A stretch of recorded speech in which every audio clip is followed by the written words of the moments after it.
বর্তমানে দ্রব্যমূল্যের যে ঊর্ধ্বগতি তাতে সবচেয়ে বিপদে আছে মধ্যবিত্তরা। মানে এদের অবস্থা খুবই খারাপ। এরা কিছু বলতেও পারে না, কিছু করতেও পারে না। তো হাই গাইজ, আসসালামু আলাইকুম, কেমন আছেন সবাই?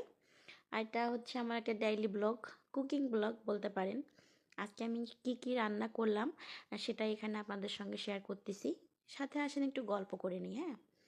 তো একটা মেয়ে যখন সংসারের সব কাজকর্ম করে রান্না বান্না, বাচ্চার দেখাশোনা, আদার্স যা কিছু আছে সব কিছু করার পরেও যখন তাকে শুনতে হয় যে কী করো তুমি বাসায় সারাদিন, বা কী করেন আপনি, কেমনটা লাগে আপনি বলেন।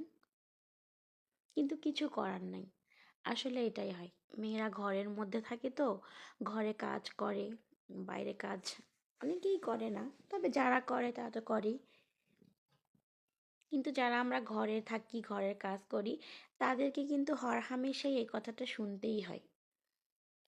কি তাতে আমরা অভ্যস্ত হয়ে গেছি। কারণ এটাই হয়, মেয়েদেরকে অনেক কিছু মানিয়ে গুছিয়ে নিয়েই থাকতে হয়। এটাই মেয়েদের জীবন। আপনারা যতই বলেন না কেন যে মেয়েদেরকে আহ কি বলবো, আসলে মনে পড়তেছে না এই সময়, থাক না বলি। সব কথা তো আর বলা যায় না, তাই না? কিছু কথা বুঝেও নিতে হয়।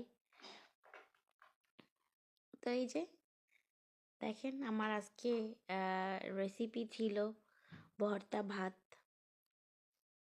2-3 রকমের ভর্তা, শাক, সাথে ছিল একটা ডিম, আবার ছিল বেগুন ভাজি। প্ল্যাটারটা দেখতে কিন্তু খুব ভালোই লাগতেছিল। কিন্তু বিশ্বাস করেন, এই যে ছোটোখাটো এই রেসিপিগুলা, ভর্তা ভাত, এটা করতেই আমার রান্নাঘরে আজকে প্রায় অনেকটা সময় চলে গেছে। এর মধ্যে হচ্ছে যে আবার 2 দিন পর আজকে রোদ উঠছে। সকালবেলা উঠেই প্রথম কাজ কি হয় জানেন? বাচ্চার মায়েদের বাচ্চার কাপড় মেলতে হবে রোদ উঠলে, শীতের দিন।